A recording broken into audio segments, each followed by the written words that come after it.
명길 갑시다. 여호수아 9장 말씀입니다.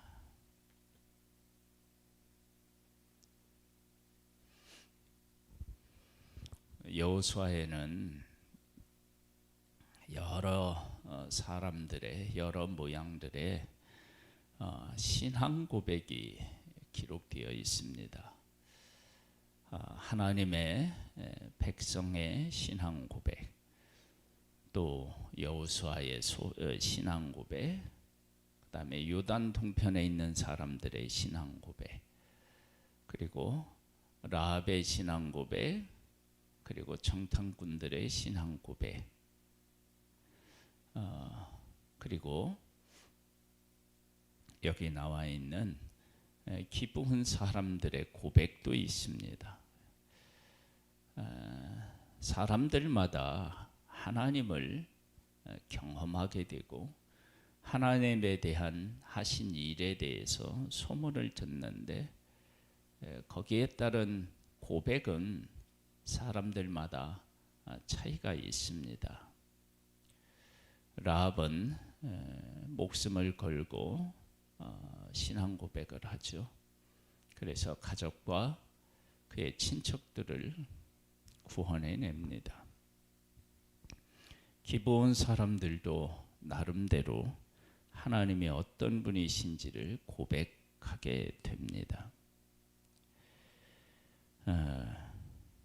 한번 보겠습니다.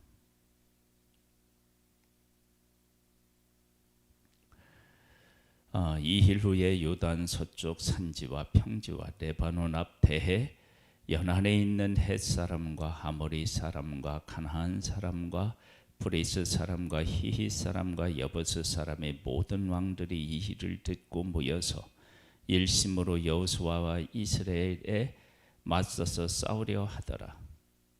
맞서서 싸우려고, 그러니까 하나님이 하신 일을 보고도 하나님과 맞서서 하나님의 백성들과 맞서서 싸우려고 하는 그런 사람이 있었는데, 이제 기브온은 달랐다는 거죠. 기브온 주민들이 여호수아가 여리고와 하이에 행한 일을 듣고, 이게 들었다는 게 대단히 중요한데, 왜냐하면 이 사람들을 다 어떻게 했죠? 진멸했죠. 그렇죠? 이제 진멸에 대한 것을 이제 들으는 거예요. 꾀를 내어 사신의 모양을 꾸미되 헤어진 전대와 헤어지고 찢어져서 기훈 가죽 포도주 부대를 나귀에 싣고 그 발에는 낡아서 기훈 신을 신고 낡은 옷을 입고 다 마르고 곰팡이가 난 떡을 준비하고 그들이 길갈 진영으로 가서 여호수아에게 이르되 그와 이스라엘 사람들에게 이르되 우리는 먼 나라에서 왔나이다.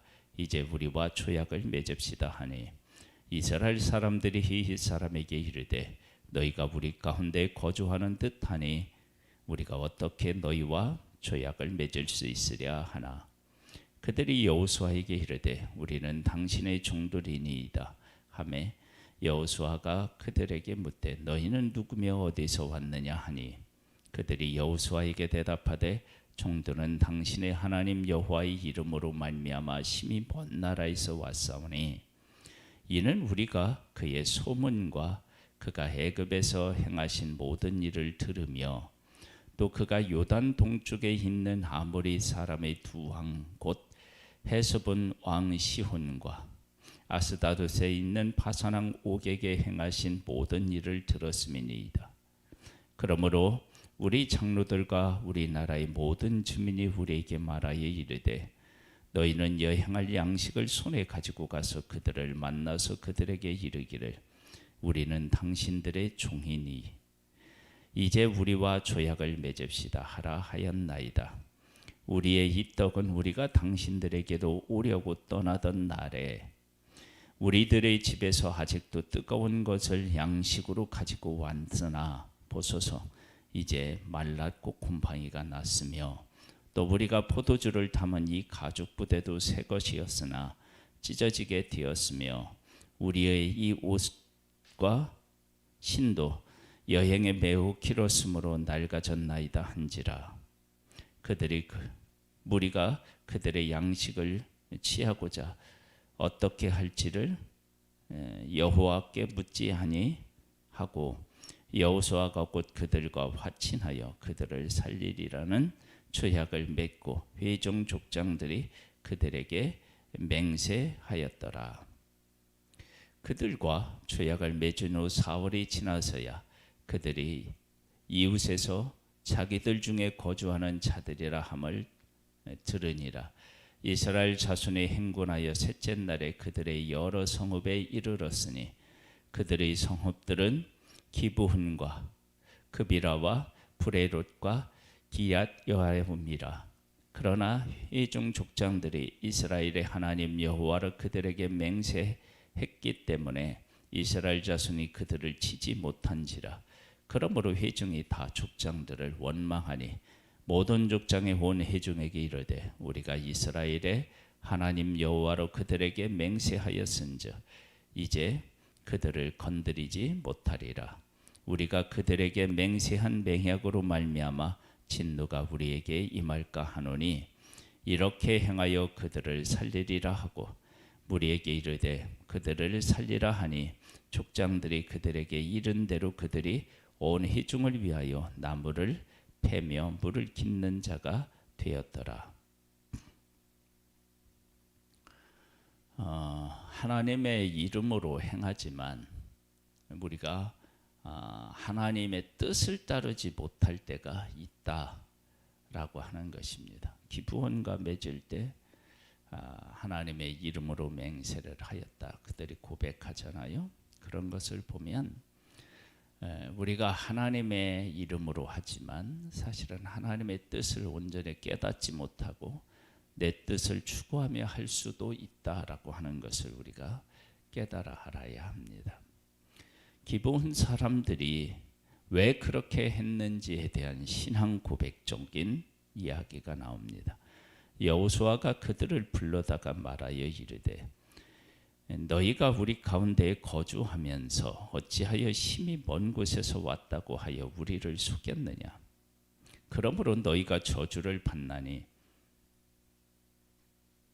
너희가 대를 이어 종이 되어 다 내 하나님의 집을 위하여 나무를 패며 물을 깃는 자가 되리라 하니 그들이 여호수아에게 대답하여 이르되 당신 하나님 여호와께서 그의 종 모세에게 명령하사 이 땅을 다 당신들에게 주고 모세에게 명령하여서 이스라엘 후손들에게 이 땅을 주셨다라고 고백합니다. 정확하게 알고 있죠. 하나님이 이 땅을 주신 것을. 그 다음에 이 땅의 모든 주민을 당신들 앞에서 멸하라 하신 것이, 그렇죠? 다 멸하라고 하셨죠.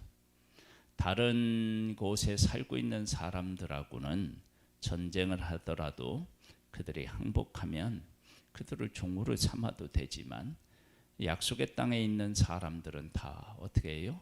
진멸해야 돼요. 그걸 알고 있었어요. 하신 것이 당신의 종들에게 분명히 들림으로 당신들로 말미암아 우리의 목숨을 잃을까 심히 두려워하여 이같이 행하였나이다. 이들이 알게 된 건 뭐냐면 우리가 맞서서 싸워서 이길 수 없다라고 하는 것을 안 거예요. 그래서 방법을 동원한 거죠. 뭐예요? 우리 화친을 맺어야 되는데 그냥 맺자고 하면 지금 이렇게 고백한 이들이 고백한 하나님의 뜻을 생각해 보면 그들이 화친을 맺을 것 같지는 않고, 그럼 어떻게 해야 되느냐? 속여야 된다. 그렇게 생각한 거예요. 사실은 속여야 된다는 것이 얼마나 어리석은 일인지 여호수아와 그의 그 족장들이 하나님에게 묻기만 하면 이들의 생각은 정말 어리석은 생각인데 하나님께 묻지 않아서 그래서 문제가 또 생기게 되죠. 그러니까 사람들은 하나님께서 이들을 다 멸하고 이 땅을 그들에게 주었다는 것은 알고 있으면서 하나님께서 발람과 발락의 예를 들어서 우리가 알 수 있는 것처럼 하나님은 하나님을 속일 수가 없거든요. 그런데 그것은 모르는 거예요. 그러면서 화친을 맺을 수 있다고 생각하는 게 사실은 어리석은 일인데 그렇게 됐어요. 그것은 뭐냐면 하나님의 백성이 하나님의 뜻을 구하지 않았기 때문에 그런 거예요. 보소서 이제 우리가 당신의 손에 있으니 당신의 의향이 좋고 옳은 대로 우리에게 행하소서 한지라. 여호수아가 그대로 그들에게 행하여 그들을 이스라엘 자손의 손에서 건져서 죽이지 못하게 하니라. 그날에 여호수아가 그들을 여호와께서 택하신 곳에서 회중을 위하여 여호와의 제단을 위하여 나무를 패며 물을 깁는 자들로 삼았더니 오늘까지 이르니라. 라합은 이스라엘 백성들의 정탐꾼을 살려줘요. 그런데 만일에 정탐꾼을 만나지 못한 라합이 이러한 신앙을 가지고 있었을 때 어떤 신앙 고백을 할 수 있었을까? 물론 그것은 지금 만나서 뭐 줄을 내리고 이런 길이 그들에게 열렸지만 만일에 기브온 사람들처럼 정탐꾼을 만나지 못하고 이스라엘과 이렇게 맞서게 되었다. 그러면 그때는 어떻게 했을까?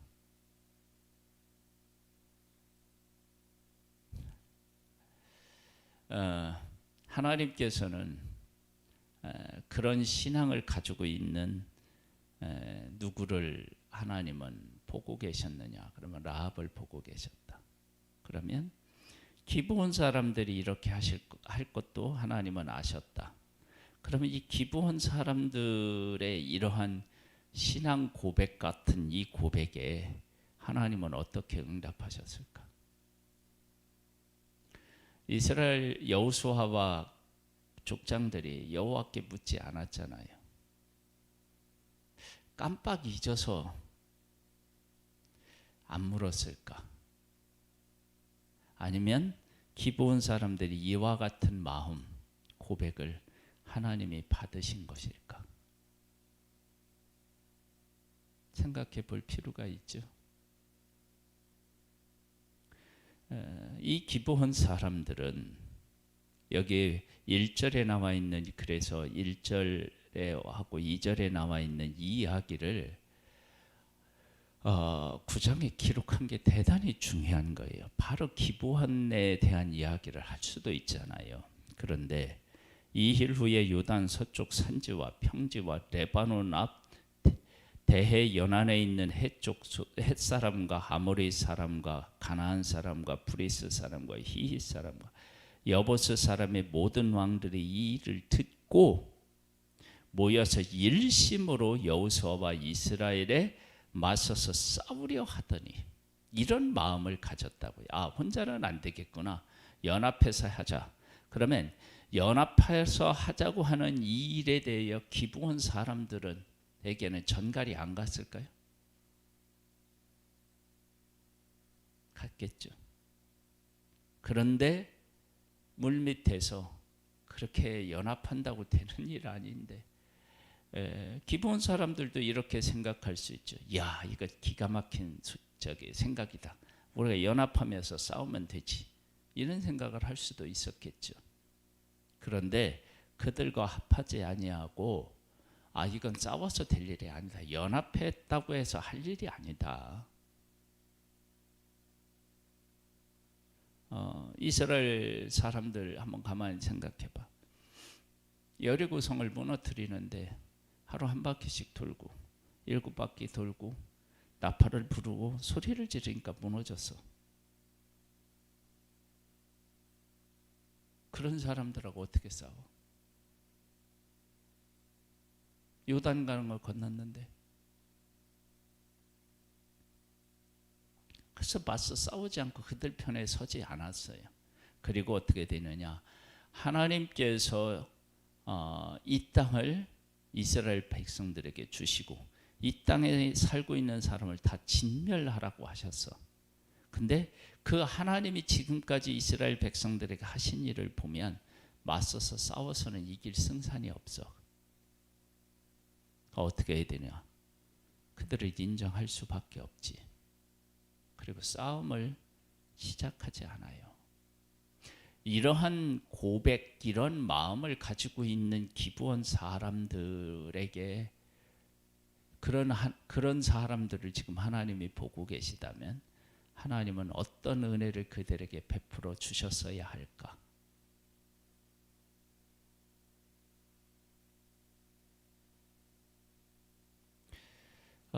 이들은 누구야? 라합은 그 정탐꾼을 만났으니까 그런 고백을 했잖아요. 그렇죠? 그러면 이들은 누구를 만나지는 못했잖아요.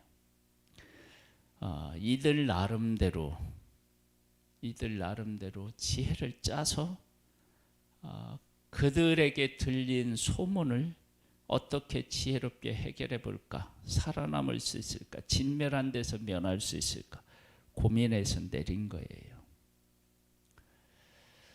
어쩌면 성경은 그렇게 이야기하고 있지 않지만 연합군 속에 같이 해서 이스라엘과 맞서지 않고 하나님의 이야기를 듣고 무릎을 꿇은 이들에게 백성들은 원망했지만 하나님이 어떻게 이들에게 하셨다는 얘기는 안 나오죠.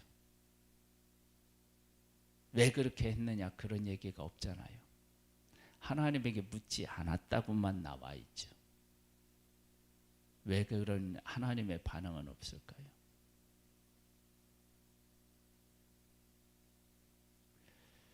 어쩌면 하나님께서는 여호수아와 그 족장들로 하여금 하나님 앞에 묻지 않도록 하시면서 이들을 품어 안은 것은 아닌가라고 하는 생각을 해보게도 됩니다. 왜? 맞서지 않았어요. 항복했어요. 그런데 하나님은 이들을 다 멸하라고 하셨어요. 화친이 안 돼요.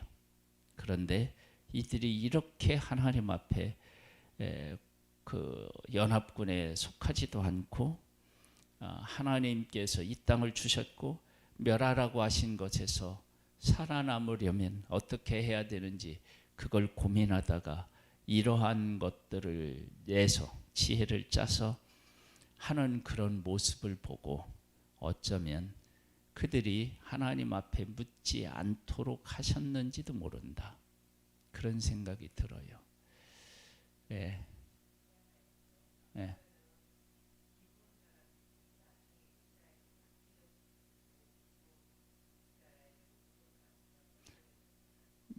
종으로서의 하고 나중에 이들이 공격받을 때 이스라엘이 가서 대신해서 또 싸우죠.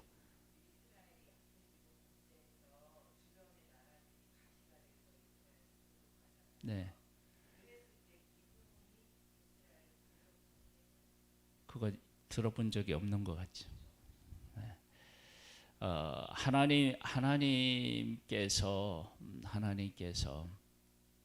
이제 이 기브온하고 라합 예외는 없잖아요. 그렇죠? 그러니까 하나님께서 이 땅을 주시고 멸하라고 하셨는데 그런데 그들 중에 하나님의 하신 일을 듣고 이렇게 고백한 자들이 나오는 거예요. 그래서 이들이 살리는 것 때문에 백성들은 원망해요. 다 진멸해야 되는데 하나님의 말씀대로 살아야 되는데 그런데 이들은 하나님의 이름으로 약속을 했기 때문에 우리가 어떻게 할 수 없다. 그래서 그들을 종으로 삼아요. 그것도 어떤 종으로 삼느냐? 어떤 종으로 삼죠? 네. 여기 보면 이렇게 나와요. 23절에 한번 읽어볼래요?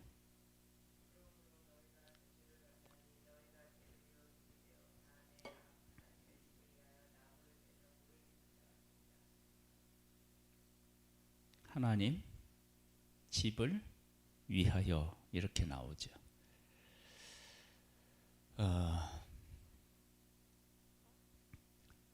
그래서 이 기브온 이야기가 우리에게 여러 가지를 생각하게 하고 또 우리들을 돌아보게도 해요.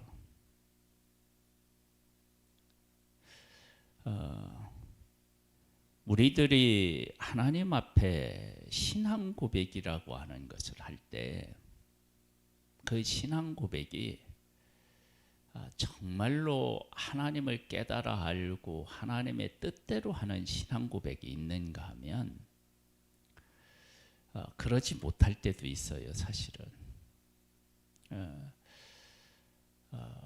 그 베드로가 신앙 고백을 하잖아요. 주는 그리스도시요 살아계신 하나님의 아들이십니다. 그렇죠? 이것을 알게 하신 이는 혈육이 아니라 하늘에 계신 아버지시다. 그렇게 하는데요. 그렇게 고백해 놓고도 사실 베드로가 그 고백을 진심으로 깨달아 알았나요? 십자가에서 보니까 그게 아닌 것 같잖아요. 그렇죠? 그리고 그 다음에 또 뭐라고 해요? 예수님에게 십자가 지치 말라고 하잖아요. 그래서 사단아 내 뒤로 물러가라는 얘기를 듣잖아요. 하나님의 하실 일을 듣고 그리고 거기에 대해서 이렇게 반응했다라고 하는 것은 이것은 성경 전체를 보면 이들이 짜낸 지혜라고만 얘기하기가 어려운 부분이 있어요. 왜냐하면 이들은 맞서서 싸우려고 했거든요. 아이성 사람들도 맞서서 싸웠거든요. 하나님께서 기본 사람들에게 저는 은혜를 베푸신 것이 아닌가 그런 생각을 해보게 됩니다. 왜냐하면 성경 전체를 볼 때 하나님께서 이스라엘을 선택하셨지만 이방인들에 대한 은혜는 끊임없이 문은 어떻게 해요? 열려져 있었기 때문에 그렇습니다. 하나님께서 우리들에게도 은혜를 베풀어 주셔서 하나님을 알고 고백하도록 하신 거죠. 이와 같이 은혜를 베풀어 주신 하나님을 찬양합니다. 아버지 하나님 감사합니다. 우리들을 사랑하셔서 구원하신 하나님을 찬양합니다. 예수님의 이름으로 기도드립니다. 아멘. 하늘에 계신 우리 아버지여, 이름이 거룩히 여김을 받으시오며 나라에 임하옵시며 뜻이 하늘에서 이룬 것 같이 땅에서도 이루어지리이다. 오늘날 우리에게 일용할 양식을 우리가 우리에게 죄 지은 자를 사하여 준 것 같이 우리 죄를 사하여 주옵시고 우리를 시험에 들게 하지 마옵시고 다만 악에서 구하옵소서. 대개 나라와 권세와 영광의 아버지께 영원히 있사옵나이다. 아멘.